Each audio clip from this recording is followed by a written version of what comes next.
Now, bringing you the very best in New Hampshire-based local music on IPMNation.com and 100.1 The Planet, this is Local Outbreak.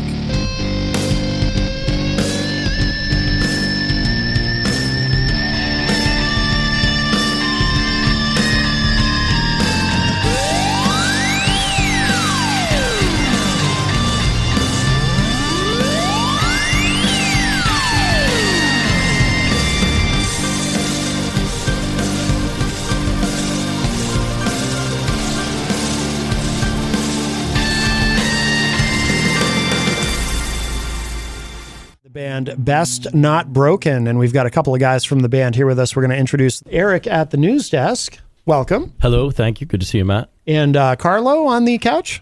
Right on the couch. How did you get the couch, by the way? Well, there's a story there, but I'm not sure we should go into that right now. All right. And leave it alone. And who are we missing? And feel free to make up a ridiculous story about. I suppose we could. Probably that would be better than the truth. I think yes. It's more fun if you come up with a story, not to put you on the spot. Well, we're missing Mark. Mark is our bass player. Yes. And I'm trying to remember whether he stubbed his toe or if he hurt his wrist. It's a combination. I think he stubbed his toe while hurting his wrist. That's probably what. So get a visual of that, right? Which has happened a couple times with Mark. And Oh my! Well, he's a very dynamic individual, and he moves around and jumps around a lot. And, yeah. You know, a lot of times lands on his toe. Well, that's understandable. Well, actually, there's truth to that. I think he hurt his toe last week, right? Yeah, it was. So that's not all. Well, thoughts and prayers for Mark. Thank you. Well, welcome, guys. By the way, now what do you guys? So Mark is the bass player. So what do you guys each do in the band? So I sing and play the guitar. And Carlo is in charge. Play some drums. Yeah, all percussion. So you got it's like a power trio, basically, right? Exactly. But is there a fourth individual who does? Yeah, there is. We got another guitar player that sits in with us most of the time, Anand, and yeah, we have mystery men that do all kinds of interesting things with the band, but Anand is the most regular. Anand is our other guitar player. Gotcha. So is Anand there only occasionally for live shows or consistently or? Most of the time. So It sort of depends on the event. You know, I mean, sometimes we're in an acoustic format and it calls for a smaller thing, and sometimes it's a bigger thing, and so he does the bigger things, I guess is the way we'd most simply describe it. Gotcha. Yeah. Gotcha. And how long has the band been around? Because it looks like you've got a fair amount of music online from what I saw. Looks like you've been at it for a while. We have. Yes, a long time. Well, in this room, I'm the young member, but it's been for, more than 10 years? Oh, yeah, for sure. To the point that we don't like the music that we first wrote. Right. For sure, we're trying to move on from that. But no, I think our first recordings were done in 2012. Okay. And the band, it started before that and sort of evolved. We actually kind of started as a cover band, playing clubs here in Manchester and around Boston and southern New Hampshire, and slowly started to work our own material into our shows, and eventually started to record that material. And so 2012 is when we started to push the original stuff, and so that's, I think, officially when we became an original band. Okay. Which it actually isn't as long as I thought, but no, it seems shorter or longer. I'm not sure. I know. But anyway, we've been doing it a while. I always say, and I say it only half kidding, I feel like the COVID pandemic kind of created this weird time distortion thing where sometimes things that happened longer ago, they seem like they either didn't happen as long ago as they actually did, or they seem longer ago or something. It's really odd. And I run into that a lot, specifically with musicians, when we're talking about how long ago did you record this or whatnot. Right. And I had a band in here recently. It was like they had just recorded something in like 2 years ago, 2021, but one of the members was convinced it was like 2018. It's just interesting how that works. Well, COVID changed the music business so much. I mean, live entertainment, obviously, because we weren't gathering, and so it really changed it for a lot of musicians. And we're fortunate we have other ways of paying the bills sometimes, but those that were fully dependent on playing for a living had a really hard time. Absolutely. And it seems like there's been some lasting changes too, because when the pandemic started to wrap up and things opened up, all of a sudden a lot of bands are playing out again because they can, but then it's like now, I have a lot of different musicians on the show, and different people have different approaches. But some of the bands I talk to now, they're kind of like, yeah, we're doing, maybe one show a month. We're not really, gas is expensive. It's, we can do live performances in our living room and stream it, and are really kind of pulling back, which to me is interesting. And it's hard to fathom in a way because I don't play anymore, but I used to play in a lot of bands. And my thing was always, I just wanted to play out. I wanted to play as many shows as possible. Right.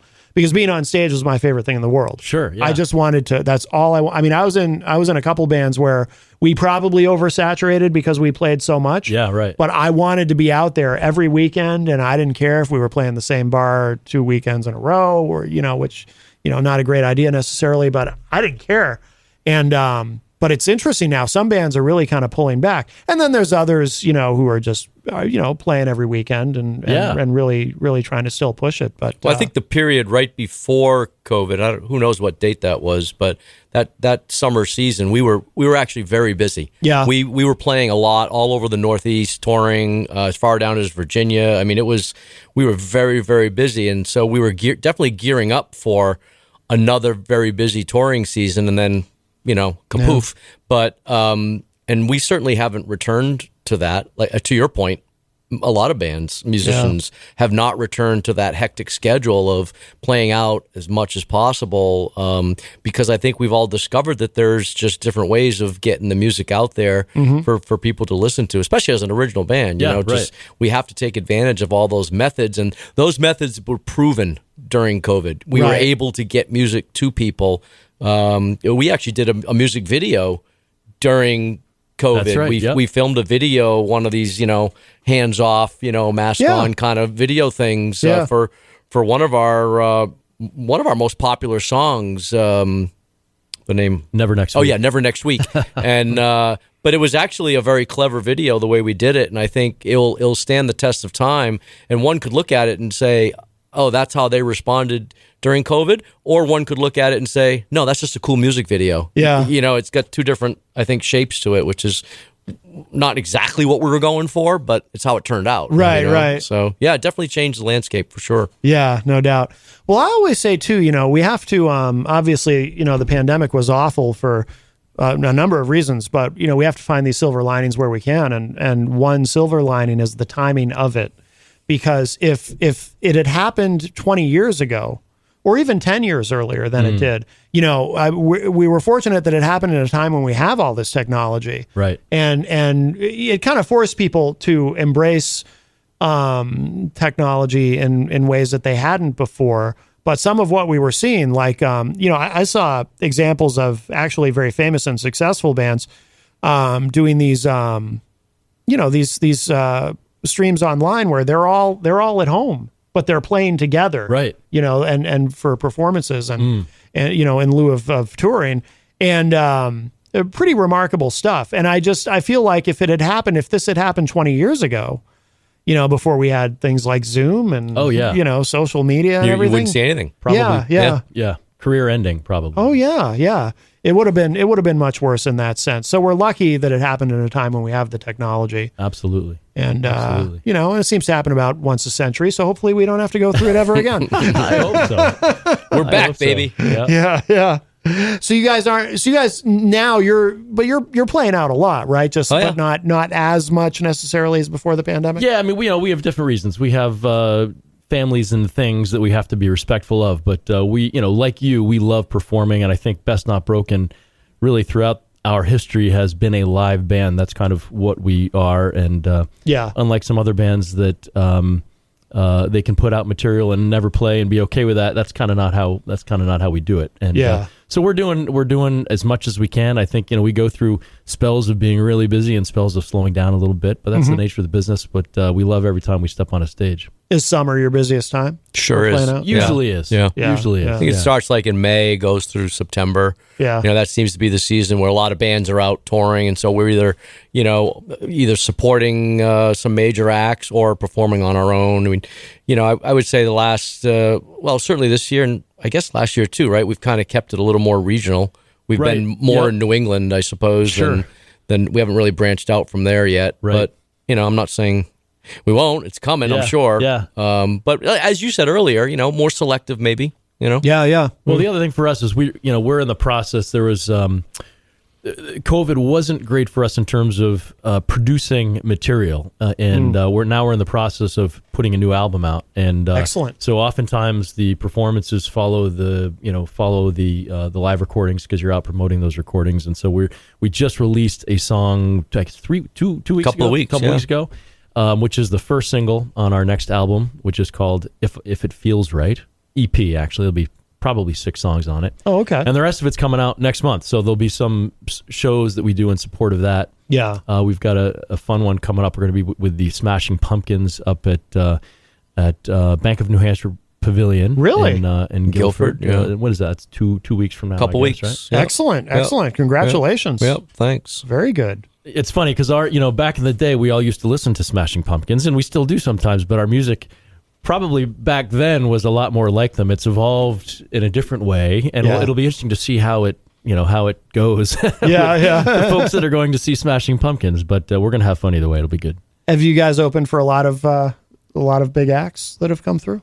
We've been very fortunate. Yeah, we've done some good ones. I'll tell you one we did this year, which still sticks with me, is the now I forgot the name. Guess Who? The Guess Who. Yeah, the Guess Who. The Guess Who. And when that was first offered to us, I think there was some the Guess Who? Who's that again? Kind of thing. And then you queue up their collection, and their music is absolutely iconic. I mean, it defined a generation. I mean, that's absolutely pretty big stuff. So we were really honored to be a part of that show. That was over in Salisbury, Mass. That was a good show at the Blue Ocean Music Hall. Great venue. If you've been there, it's a wonderful venue to play and to see some music. So, every year we seem to get 3 or 4 good opening slots, which gives us an opportunity to promote ourselves and gather new fans. And sometimes we get a few, sometimes we don't. But it's a big live show, and so for us, for people to see us live, I think they really get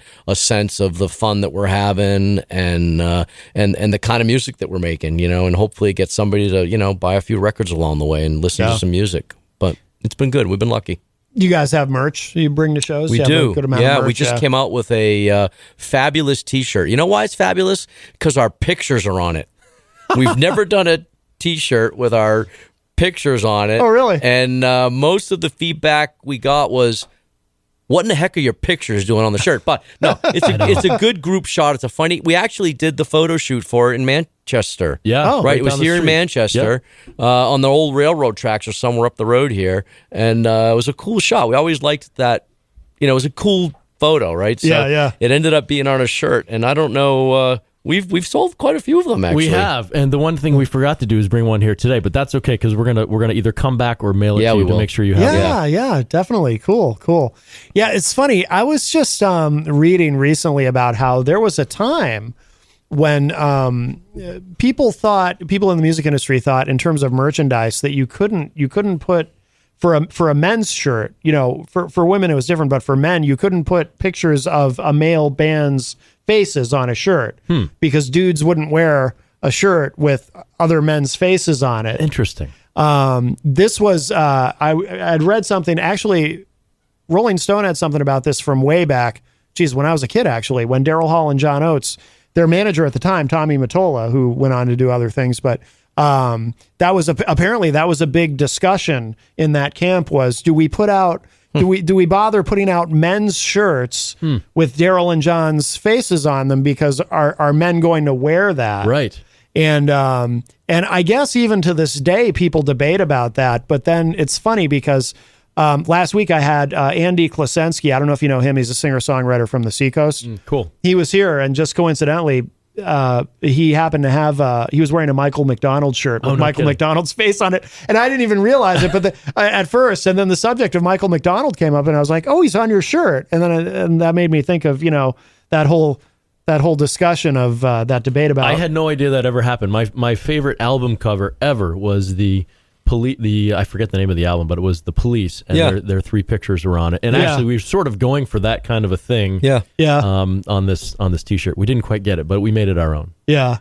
It's a more of a funny shirt, kind of goes with our vibe. We're having fun and, dressed in some sort of costume. And yeah, I mean, it's just a funny kind of thing. But it is funny you mentioned merchandise. It's the first time we've done something. Normally it's like some graphic, right? Like something, maybe it's the EP cover or something. But this time, we went a little outside, and I'm gonna have to think about that now. How many guys? We should do a survey to see how many guys have actually bought the shirt. Right. I mean, I hope they do. Some have already, so we know it's working a little. Yeah, they have. Yeah. I think hip hop kind of changed that stigma too of guys wearing shirts with other guys' faces. Because, sure. Because once hip hop started to get really big, it wasn't unusual to see somebody wearing a Snoop Dogg shirt with Snoop Dogg's actual face on it. Right. But if only we were as cool as Snoop Dogg. I know. That's right. I know. That guy. Yeah, that guy. It's incredible. He never stops. He's one of those few people who can be, he can still be edgy with his music and whatnot and the swearing and everything, but also have that side to him that's very family friendly. Right. I'm not sure I can think of another example of somebody quite like that who occupies that space the way that he does. No, it's a good point. I'm not sure I can either. No. Yeah. No. Part of why I was asking about merch too is it seems like, because we were talking about playing shows and how expensive it's more expensive than it used to be to travel and so forth. And it seems like there's a push within the music industry now for everybody to really sell more merch, because it's the one thing, as far as selling your music, Spotify gives you, big money. Yeah. Big money. Yeah. The streaming services don't give you much. And touring, a lot of that money ends up going into your gas tank and paying for whatever else. And so it seems like merch is, because you can't download a t-shirt, right? At least not yet. Right. I thought when 3D printers came out, that was going to kill the merch thing. Sure. And then it just didn't happen. I'm not sure why. But I guess it's a good thing it didn't happen, because then that'd be another revenue stream down the toilet. Melanie in the chat room says, Jay was just saying that he wished he had a shirt with Matt's face on it. Well, actually, now see my shirts. I've got these Matt Connarton Unleashed shirts, but that's not really. Oh yeah, that's cool. But that's like a representation of my. It's not my actual face. It's like me as an anime character. Oh, beautiful. Yeah. Quite see it from here. Yeah. Brendan McCormick. He. Very, very talented graphic artist who he designed the logo, and then we put it on the back of these shirts. And it's, I remember when he showed it to me, and he was like, he was a little bit sheepish about it. He didn't know if I was going to like it because it's a little outside the box. And I was never into anime, but I knew enough about it I recognized that there's an anime called Devil May Cry. And I only knew this because I used to work in a store that sold DVDs. Okay. So we had an anime section. So when I saw it, I was like, oh my God, I love it. And it's been around. I have to see this. Oh, yeah. I don't know if the shirt might be a little faded, but he's coming over for a first-hand look. Yeah. Oh, that's very cool. Yeah. And then Jenny had shirts made up, and that became the we might have to steal that concept. The official logo. Oh yeah, we're going anime. Yeah, it's very cool. Nice. Have at it. Oh, Mike from Queen City Cabinetry says my son has worn that T-shirt, Matt. It's his absolute favorite. Yes. And Mike was also asking about the songs I played. Do you guys all write together, or who writes the songs? Yeah, I write everything. And then I submit it to Eric for approval. He throws it in the trash and rewrites everything in a more perfect sense. The truth is, Carlo writes all of our bridges. No one is allowed to write a bridge unless Carlo has approved it. But so we it's every song is a little bit different. I mean, I'm a songwriter, and Mark, our bass player, is a songwriter, and so we both bring in a lot of ideas. Yeah. And some of them are more fully formed by the time they get to the band, and some of them aren't, and some of them sort of come together when we're together. But, it's amazing. A lot of people say, I mean, we're joking around, a lot of people say drummers don't write, but it's amazing what, when Carlo lays down a pattern or rhythm, what that can do to kind of change the dynamic of a song and move it in a certain direction. So it's a very collaborative process, even though, we're the guys playing the guitars and singing the lyrics and writing some of the stuff. It doesn't work unless we do it together in a lot of ways. Yeah. And the drums sound incredible, by the way. Where do you guys record? Because the drums really, because not everyone gets that right when producing drums, but you can hear you can hear everything, every tom, I mean, it just sounds so good. Yeah, it's true. We've been lucky to work with a couple of really good studios that really understand your point of making the drums sound good. You know, I mean, I'm obviously pretty biased towards the sound, but you know, when you're building a piece of music, it starts with the drums, right? And it starts with the drums and goes to the bass right away, because that's the foundation of it, you know. And so we've been lucky to have a couple of real good producers work with us and recording engineers that understand that and get they get a very good sound. It's like the foundation of a house. I mean, truly, you can't have a good song the way we try to write songs unless the drums sound good. We've made that mistake, and we never want to make it again. But I think today, you know, with hip hop becoming such a big deal, you know, over the last 20 years, and so many contemporary songs relying very heavily on the rhythm and the groove, it's like that. You're hearing that, and you're hearing the lyrics and the rest of the stuff in some cases just sort of washed out in the middle. Sure, right? sure, So people are looking for the rhythm, and they're looking for the groove, and you got to get it right. But we typically we'll record with Dave Minahan down at Woolly Mammoth Studios in Waltham. Dave's that's a name I've definitely heard. Yeah, you have. Dave is you know, he's a Boston legend. Really, we've been very fortunate that he's been willing to take us on. And but you know, he when Brad Whitford was not healthy, he was playing with Aerosmith, and he's played with the Replacements. He's a guitar player too. Okay, played with the Replacements, and but he's an amazing producer in his own right. He's a great musician. We're fortunate now that he's kind of playing with us, because he's actually on most of the songs that we're putting out now. In fact, he did a lot of the background vocals for one of the tunes that's coming out next month, which I'm excited to put out, called "That's the Way She Likes It," and it's kind of a song that draws on influences from some of the 80s and 90s stuff, but real heavy background vocals, which are very cool. So, oh, wow. Looking forward to that one.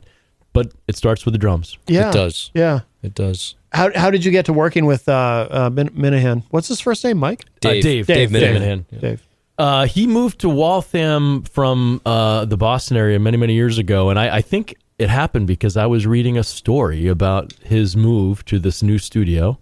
And it was just about the time I was getting ready to record my first batch of songs. And I was looking for some help. And I sent him my stuff, and I said, "What do you think?" Thinking that he would say either nothing or, or I don't think much. But fortunately, he said, "Hey, actually, that's pretty cool. Why don't you come down and we'll talk a little bit?" And I did, and that was the beginning. We did an EP that was again back in 2012. It took us a while to record that. Carlo knows we take too long to record, especially when I'm by myself. But it came out really well. The funny thing is, I went in with a completely different vision of what we ended up with. And at the end of the day, I don't know whether it's good or bad. You know, I was at the time actually going in more of a synthesizer, you know, type of direction. And Dave sort of brought it back to more of an acoustic guitar based, a little bit more of a classic sound, which worked really well for those songs. And he was probably right. But we've managed over the years to weave in some of the new stuff and keep some of the, you know, the more traditional organic sounds, acoustic guitars and electric guitars and that kind of stuff. But there's a couple songs on that first album, though, that continually get requested at shows. True. So, I mean, it's funny. We've played them. It's an older piece, but it seems like they're the ones that, you know, people want to hear. Yeah, those that have been around for a while, they remember some of those tunes. Pretty Good Day is the one that stands out to me. That was on the first album that people tend to like. But we like the new stuff, too. Yeah. Now, are you guys from Boston, or are you... We are from the general area. We've sort of bounced back and forth between Boston and Southern New Hampshire. The band collectively, we've our members have sort of zigzagged around the area, so we kind of consider ourselves a greater Boston band. But right now we've got some roots in Southern New Hampshire, and but the area's been very good to us. We've we've kind of started in Manchester and sort of grew from there. You know, we have regular stuff we do now up in Burlington, and and we've, you know, as Carlos said, we get down as far as Virginia. New York has been a more regular thing. We haven't been down there in a while. Philadelphia. Philly. We haven't had stuff to promote, but I think probably that's coming up in the not too distant future. Cool. Very good. Well, actually, why don't we we'll take a break and play another track here. Let's see. You sent me... Oh, one of the things, you didn't send me this one, but you said there's a new single that came out recently? I did. It's called I Don't Belong, and I thought I sent it to you. Oh, you did send me that. Okay. No, you did. I'm sorry. I don't know why I for some reason I thought you had said something else, but my brain is mush sometimes. I probably have a... Ours often is too. Yes. We do some of our best work when our brain is mush. Here we go. Carlo does at least. Here we go. I got it. Okay. Here it is. I like this one a lot too. This is really good. So let's do this. We'll give this a listen. If you're just joining us, we've got two of the guys, Eric and Carlo from the band Best Not Broken, are here with us live in studio, and we've been talking, and we're going to listen to another track here. So this is called I Don't Belong, and this is the newest single just within the last couple of weeks? Yeah, just out 2 weeks, 2.5 weeks ago, I guess. Yeah. Excellent. All right, check this out. I Don't Belong from Best Not Broken. I'm walking in a homeroom, everybody boom boom. I see my kicking sideburns and watch the girlies' heads turn. I got my jeans pegged, mullet done with hairspray, rockin' new wave, copas and a fresh shave. I wanna be a rock star, pimpin' in my new car. Hotties in the backyard, but I got nothing so far. Can I get up? Can I get up? Can I get up? Can I get up? Can I get up? I don't belong. Everybody knows.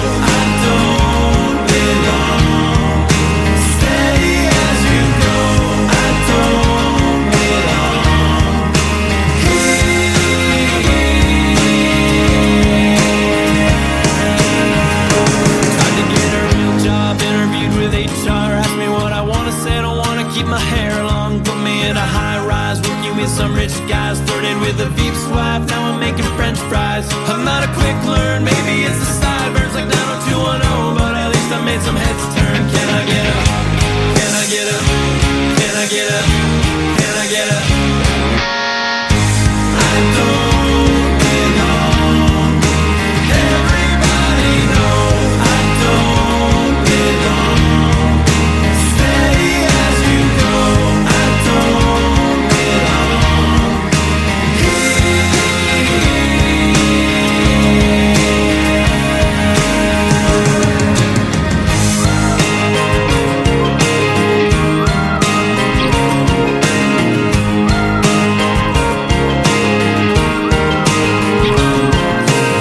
Someone, but you don't know why.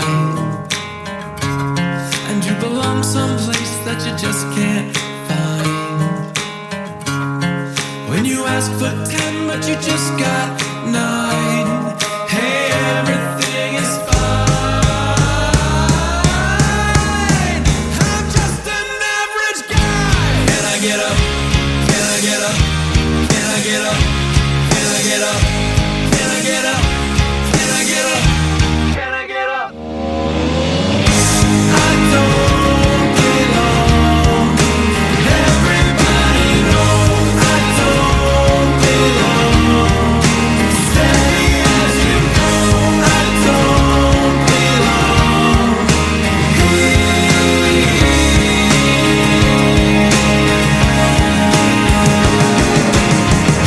I don't belong. He don't belong. We don't belong. I don't belong. Should've never let him write this song. I don't belong. I don't belong.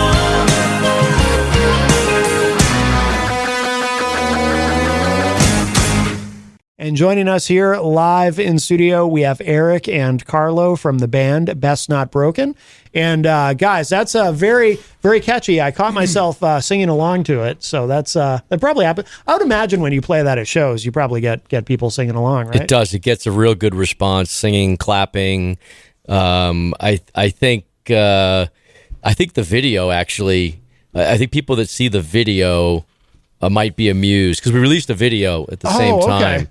And it's one of our, we're very proud of it because we look like absolute buffoons. Well, I was going to say, let's be honest, it was absolutely ridiculous. Fully ridiculous. But we sort of captured the essence of the song, I think. Yeah, we did. And it happened fast. I was shocked we were able to pull it together, but we would encourage your listeners, if they like that tune, to check out the video for I Don't Belong on YouTube. It's there. And you'll get a good laugh. There and waiting for you. Very good. Very good. Yeah, it's funny. That's another subject that's come up a lot on the show lately is videos, because there's some people, I don't know if you guys run into this at all. There's some people who have this perception that music videos are and a dead art form because, MTV hasn't played videos in decades. And it's like, it's funny, but I run into people who don't seem to realize that actually, because of YouTube, there's more music videos being made than ever. Oh, yeah, absolutely. Like when Beyonce puts out a new album, for example, she's got the money to do it. When she puts out a new album, every single song on the album has a video. Right. It's actually more than ever. So I think people want to see that multimedia entertainment. They want to they want to get a bigger picture of what. Certainly, they want to see the artist. They're hoping to see the artist in the video, and it just provides a more multi-dimensional musical experience as opposed to just listening to music. I mean, and I think you might capture the interest a little more. Like people will listen to the entire song as opposed to when you're streaming. That's a good point. They're going to get a minute or so in and like, all right, move to the next one, move to the next one, move to the next one, click, click, click, click, click. But a video, you're probably going to watch the whole thing. It's an interesting phenomenon. I mean, as a musician now, that if you don't put a video out with a song, you're missing listeners or viewers, right? You're missing people that might otherwise see it. Right. But it's also interesting because it truly changes the dynamic of how people experience the song, right? Because in the old days, when there was no video, or now when there's no video, you come up with your own images, right? Yeah. But you're forced to follow the images that are put out in this video, which I think sometimes is great and sometimes not. But it's a new way of experiencing it for sure. Yeah. It's funny though. It's like we're time traveling in a way, because this is the same conversation that people had when on shows like this, when MTV first went on the air. Yeah, right. And artists would talk about, now you're assigning these images to the video, to the song rather, which might be a good thing or might not. And I still want to be on MTV. Can we still do that? Yeah, I want my MTV. Me too. Wait, that sounds like a. There must still be videos on there somewhere, right? I'm sure there are. There must be like a 20-minute video show or something somewhere on MTV. But yeah, reality television just completely took over I guess in the 90s, right? I think it's been that long. Yep. Yeah. Wow. Yeah, we haven't done our own reality show yet. We're going to leave that one alone, I think. How many videos have you guys shot? What do you think, Carlo? That's a good question, but there's enough to keep you busy. Yeah, entertained for a while. I would say probably 10. Yeah, something like that. Maybe a little more. Some are more involved than others. Yeah. I know that the first one that I participated in was for Won't Stop Loving You, which was a very elaborate production and a very moving video. I would say that was the most emotional video that we've made. And if you put a bunch of people in a room, I guarantee you a bunch of them are going to be crying by the time they get to the end of that video. Wow. It's very, very touching. And it's a great song. We think so. But it's another one. It's a fan favorite. Yeah. It's from an earlier record, and they seem to love that song. So we like playing it. But so our videos range from serious to absolute insanity. Yeah. And maybe that's a good thing. I don't know. I hope so. Yeah, I hope so. I hope so. Now, the videos, do you have someone you work with on those, or do you do them because we do? Okay, because I was going to say we live in an era where really you can do it all yourself. It's pretty remarkable. You can if you're that talented. Yeah, we're just not that. We are talented. not that talented. No, we have helpers. Yeah, helpers are necessary for us. Do you work with the same people on each? Have you worked with the same people on each video, or is there a production company you work lately with? We have. Yeah. We've there's a company called 106 Studios out of Boston that we've been using recently. Travis Gray has been the lead guy for us, and that's gone very well. We've used other people in the past, but Travis has been doing good work for us lately. Excellent. And what are the live shows like? Do you guys do you have any you do any kind of elaborate stage show or anything, or do you just play, or any kind of theatrics, or do you save that for the videos? Well, so we do a range of shows. We are primarily an original band, but we do shows where we'll mix covers into our shows. Some of them are more cover oriented. But really the focus of what we do is original material. Yeah. But the reason I say that is because, some of these shows tend to be a little more grueling, like 3 hours long or 4 hours long. And the dynamic is a little bit different than a short and sweet, action-packed, true Best Not Broken original show. But we one of the things we try to do is really have great energy when we put on a show, and we try and go out and leave it all on the stage. We're all athletes, and probably because we wish that we could still be as competitive as we once were. The only place we can do it is on the stage, and so we occasionally stub our toes and fall off of things. But we try to do lots of jumping. Yep. So we hope that it's an engaging and action-packed show. It should be that. Yeah. I can tell you, I'm reminded of a story. Maybe we should share of I don't know what story you're going to tell, so I don't know whether we should share or not. We'll find out together. It was a live concert we did at the Tupelo Music in Derry. Nice. And it was outdoors. Yeah.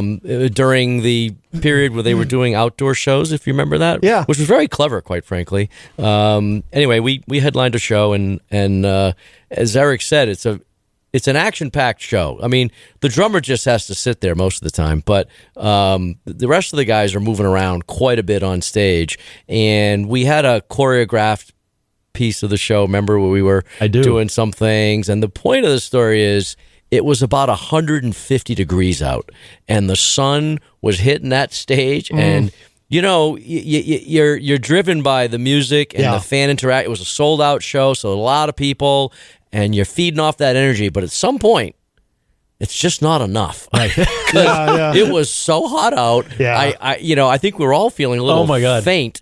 And there's a particular thing. You'll have to come to one of our shows. There's a particular thing we do at the end where this guy runs around, it just does something absolutely crazy, and it was great. We're watching the whole thing's happen, and people are applauding, blah blah blah blah blah. And that's the end of the show. The encore's over. And we got to the back, you remember? And he was white as a sheet. I thought I literally thought he was going to pass out because he was so active and it was so hot out. Yeah. And you can't hydrate on stage, really. So, you're just giving it all. And that was quite a performance, I would say. That was So I try to get a little exercise, and this is one of those times where I almost didn't make it back to the stage. Wow. And we've had a couple of those lately. In fact, we were down in Salisbury a few weeks ago, and I almost didn't make it back to the stage, which would have been terrible because you guys would have had to clean up all by yourself. Yeah, somehow I feel like that was part of the plan. It might have been. Yeah. I was in the big band van.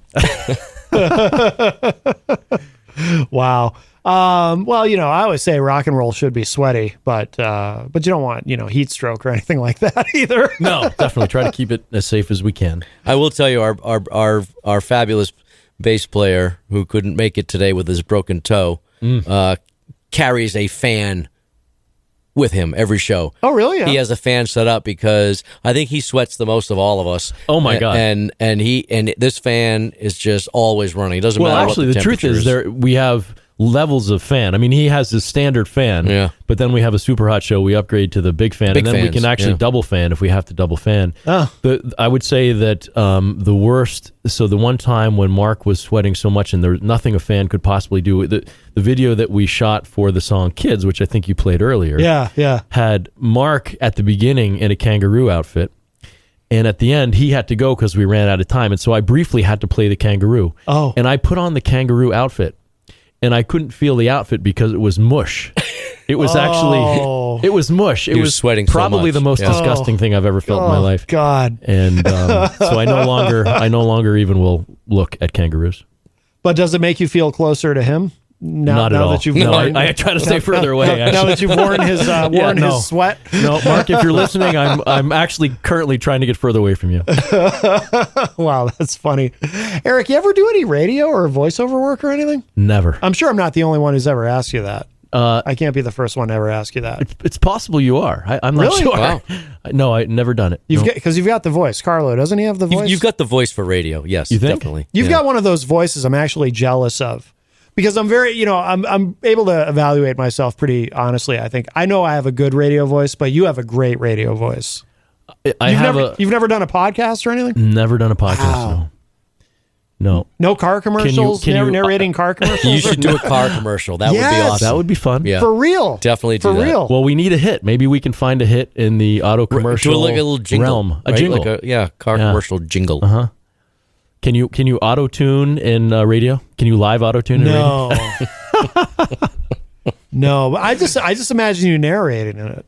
You know, you could narrate the I've never tried it. I mean, I read books for people. Do you? Yeah, I do. There you go. Mostly my kids. Yeah, well, makes sense. They don't People. they don't tell you they love your voice.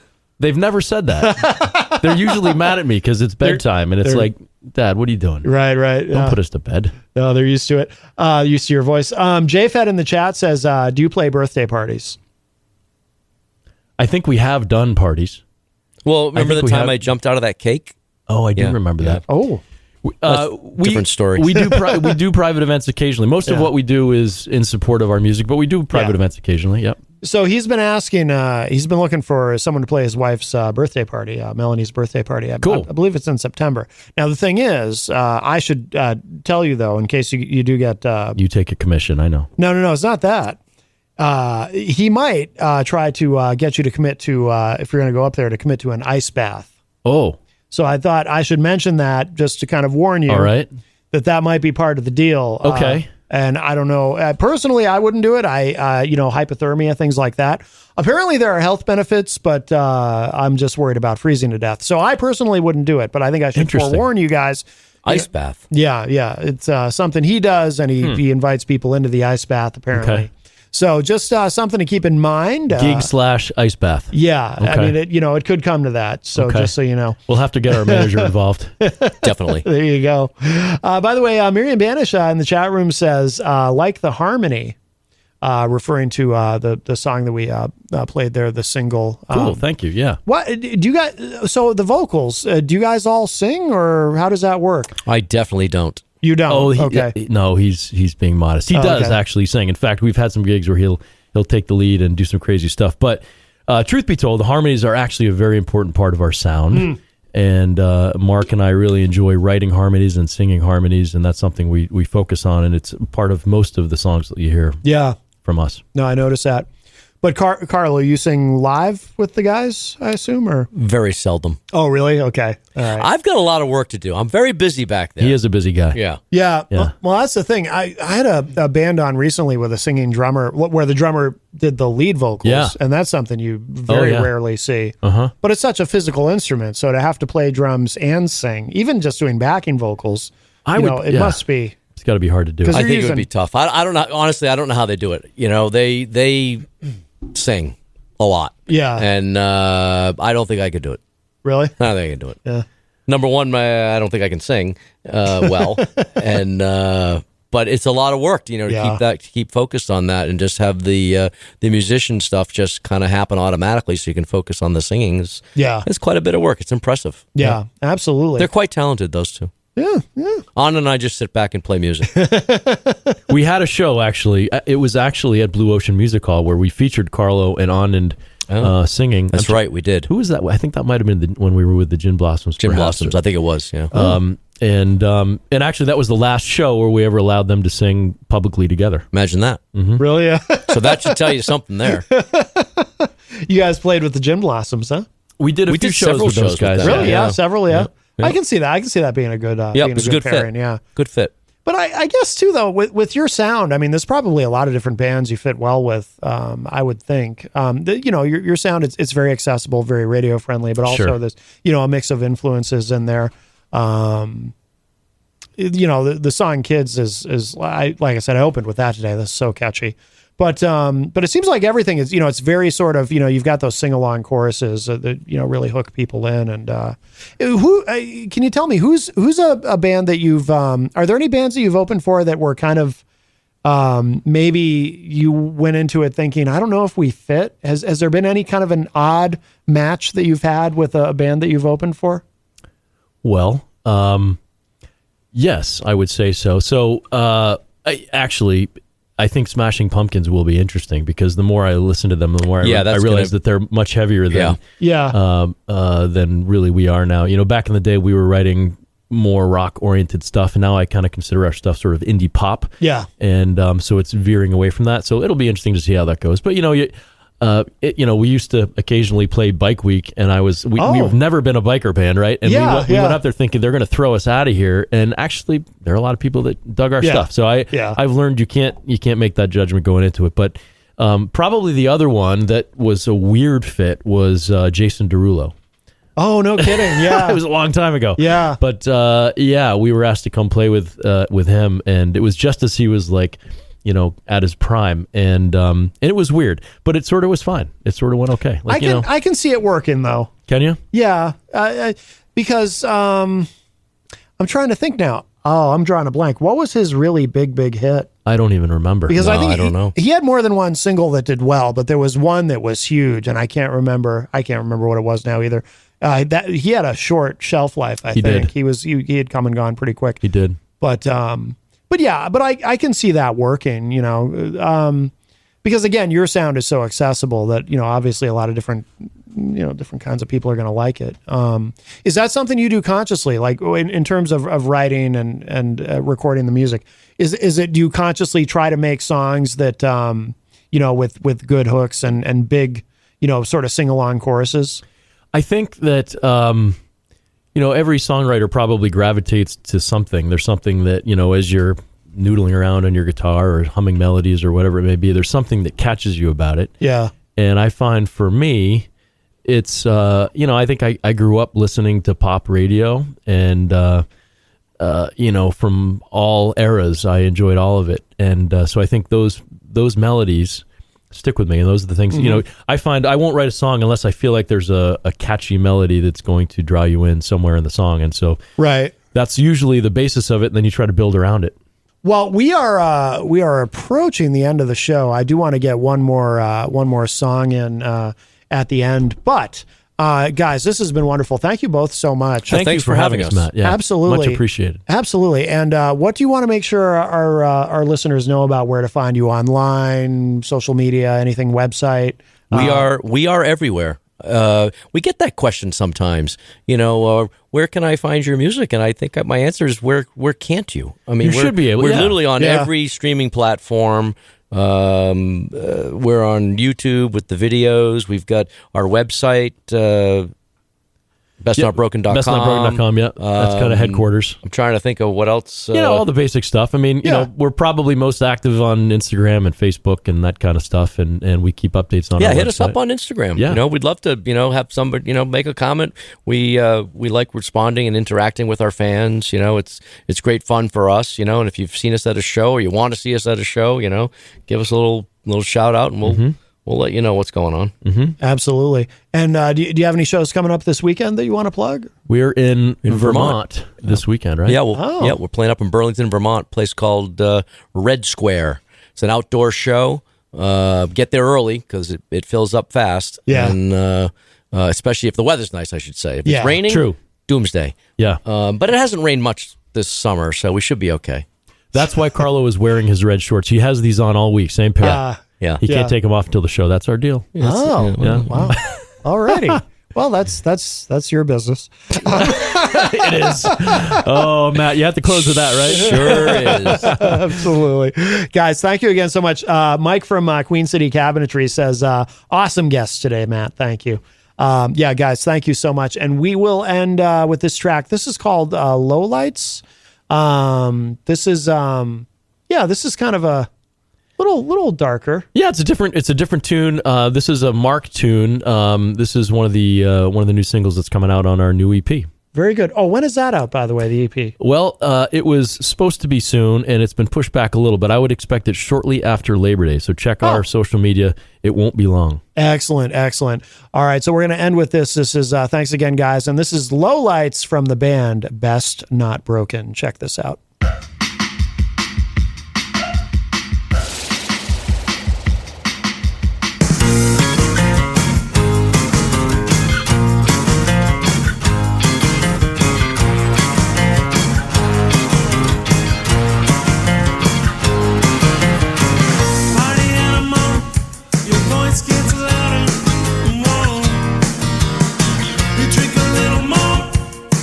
Such a charmer.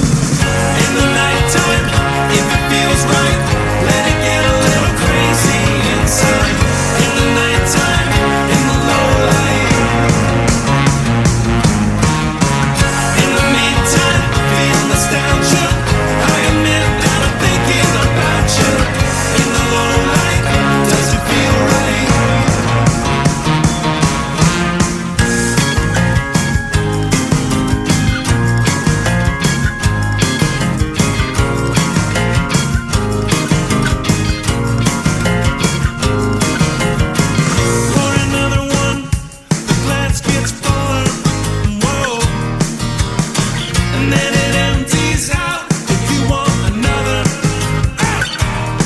Now a lot of people don't have the same reaction. They're not like you. If I seem a little shaken up, what can I tell you? Oh, come on, let's get going. In the nighttime, if it feels right, let it get a little crazy inside. In the nighttime, in the low light. In the meantime, feel nostalgia. I admit that I'm thinking about you. In the low light, does it feel right? In the nighttime, if it feels right, let it get a